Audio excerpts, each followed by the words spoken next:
Hello everyone and welcome back to my channel. It's Christina from Our Wood Home. In today's video I'm going to be showing how we made tallow lotion from deer fat that we rendered at home. Typically tallow lotion is made with beef fat, but we had deer fat, so that's what we decided to use. Now, we are not experts, we being my husband and I, we're not experts at this. He has rendered different animal fats before, and we did render pork fat together prior to this, but this was our first time rendering deer tallow, and it was an interesting process.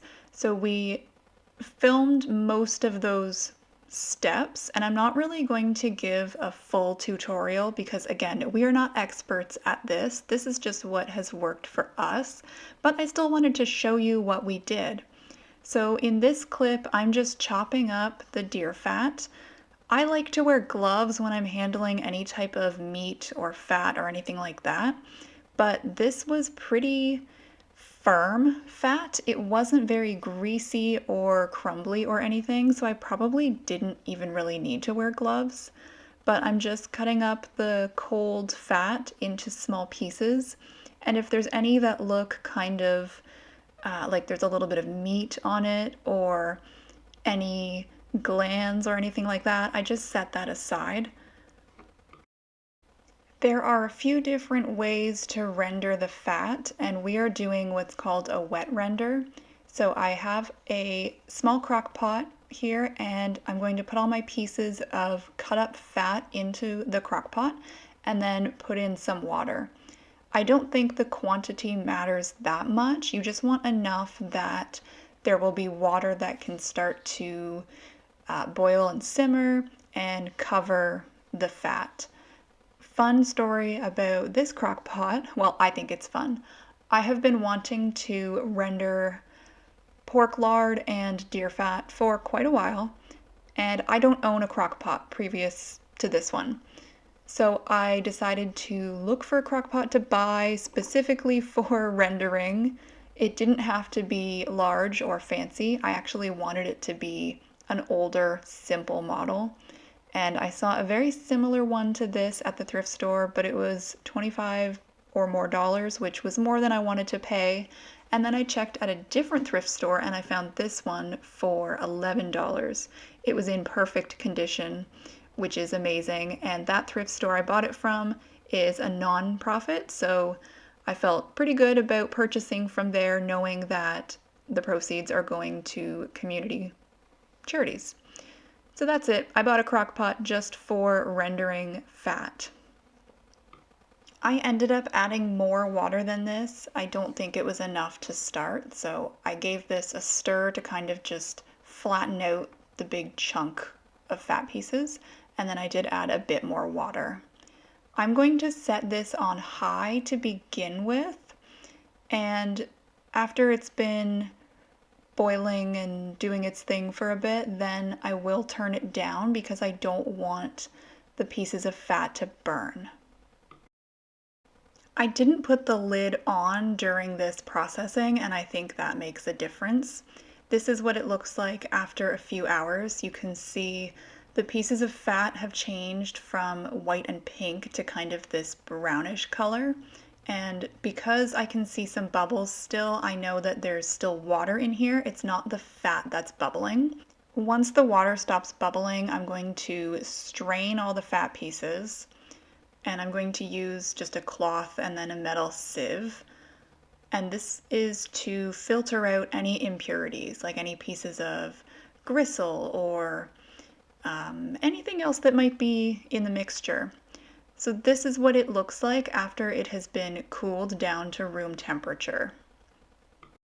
I can see that there's some stuff on the bottom, the impurities that sunk to the bottom. So I'm going to take out this disc of fat and melt it again. I'm not going to add any water. I'm just going to put it back in the crock pot so that it can become a liquid again. And I'm just using a very low setting. It does not take very long for the solid piece of tallow to melt again. I'm using just a really low temp, and I can see once it's melted in this photo, there's still some impurities at the bottom. So I'm going to strain it again with a clean cloth and a colander or a sieve, and you can see it dripping down there. It was looking very good after that second rendering, so we're ready to make our lotion. We decided to just put it on the stove on low heat, low medium heat, instead of putting it in the crock pot because this is faster. You just don't want it to be on high heat because you can kind of burn the fat, and we don't want that to happen. After it's been melted, we're going to put it in a measuring cup and then add some other type of oil to make a really nice finished lotion. We decided to do avocado oil because that's what we had. I believe the ratio of tallow to extra oil is 3 parts tallow, 1 part extra oil. And then I'm going to put that into my stand mixer, which has a whisk attachment. You can see in the measuring cup there's some solid looking pieces of something. It's starting to turn white, and that's just because it's cooling down pretty quickly. I'm just going to try to get as much as I can out of there into my mixing bowl, sorry. And this part isn't really necessary. You don't have to use a mixer and a whisk attachment. You could just let your finished tallow and oil mixture sit in other containers or vessels or whatever and just use it that way. But the benefit to whipping it with a mixer is it just makes it really fluffy and incorporates some air, which makes just kind of a nicer finished lotion. If you don't have a stand mixer, I guess you could do this with a hand mixer, but I've only tried it with my stand mixer. I started the mixer on a low setting, but I did end up turning it up quite a bit. I think it really just depends on your mixer and how fast you want the process to be. We were feeling the bowl because it felt pretty hot still, and we kind of wanted it to cool down a little bit more.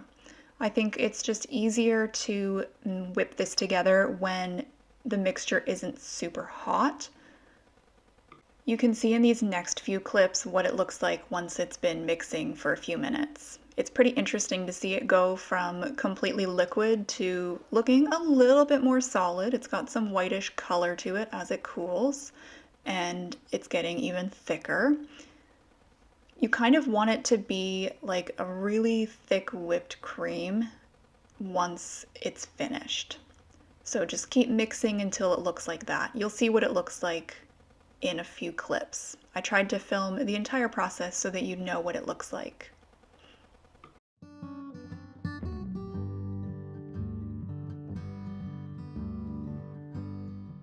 At this point, we thought it might have been done, so we turned off the mixer and lifted out the beater.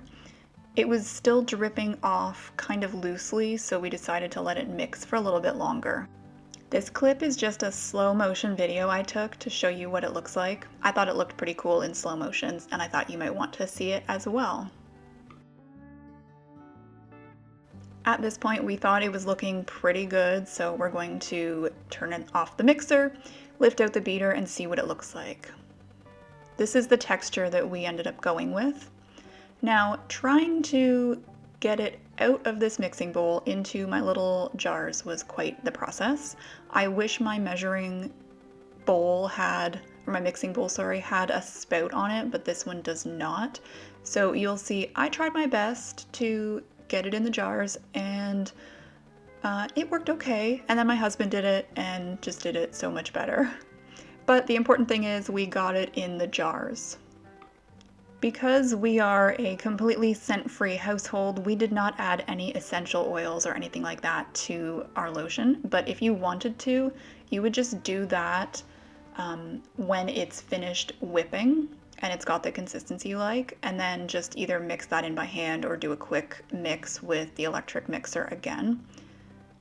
I have used beef tallow lotion before, and I think it did have a smell because it just smelled like fat, but it was not a bad smell. I didn't think it smelled beefy, if that makes sense. And this deer tallow lotion definitely has a smell, but again, it doesn't smell bad. It doesn't smell strong or meaty or anything like that. I would honestly prefer this scent to heavily fragranced, perfumed products anyways, but that's just a personal opinion. My dog was not very interested in this tallow making process. Even when I use the lotion on my hands, she's not that interested in smelling it, which to me means there's not a strong smell because she loves food, she loves meat, any type of animal products she's really into, and she will sniff it out if you're holding it, or if you've eaten it, she knows.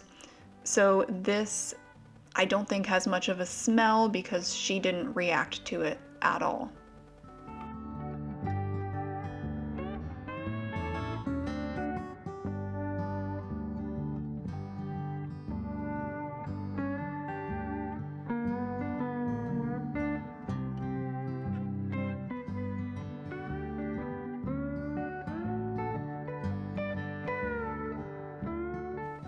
After I made such a huge mess, my husband tried it and did a much better job.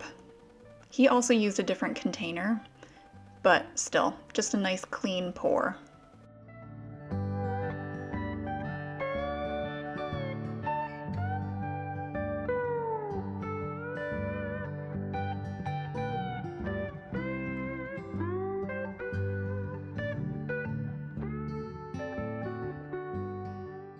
Once we had filled all of our jars, we just put lids on and let it sit in the kitchen counter at room temperature just to cool completely and just to kind of set up a little bit.